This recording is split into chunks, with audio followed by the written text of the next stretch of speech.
जैसे चाल है रिंगनाले होवा थे बाबा।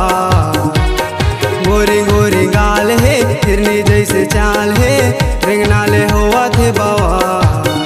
गोरिया के मोरे गाँव में बचा दे धमा, बचा दे धमा।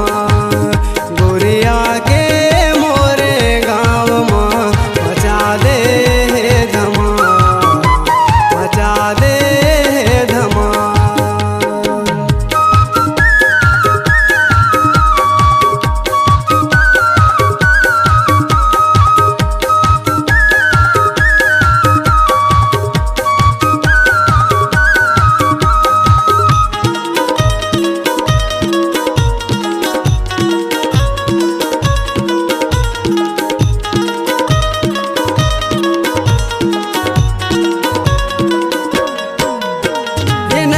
शराबी तोर रूप जोरदार है, लाले गुलाबी तोर होठ रसदार है, लाले गुलाबी तोर होठ रसदार है।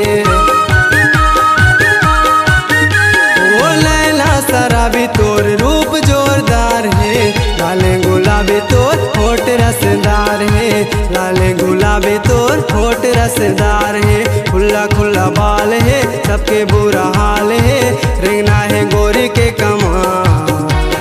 खुला खुला बाल है सबके बुरा हाल है, रिंगना है गोरी के कमाल। गोरिया के मोरे गाँव में बचा दे धमा, बचा दे धमा।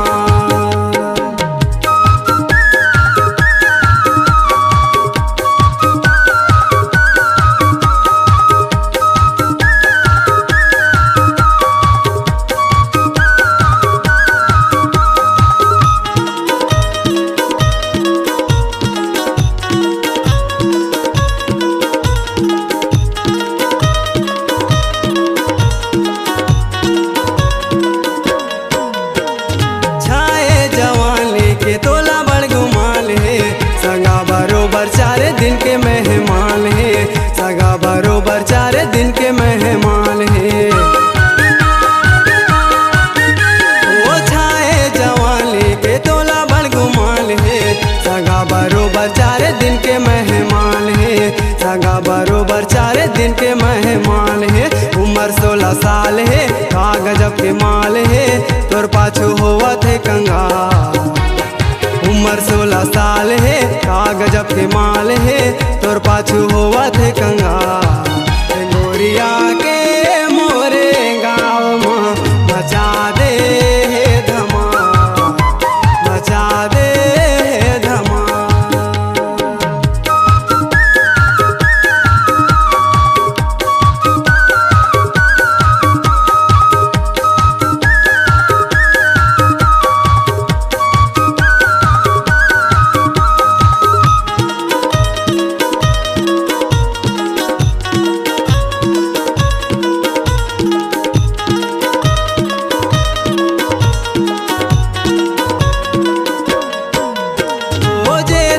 तोला वो कर लिया डोले, फूल गुलाब धर के आई लव यू बोले, फूल गुलाब धर के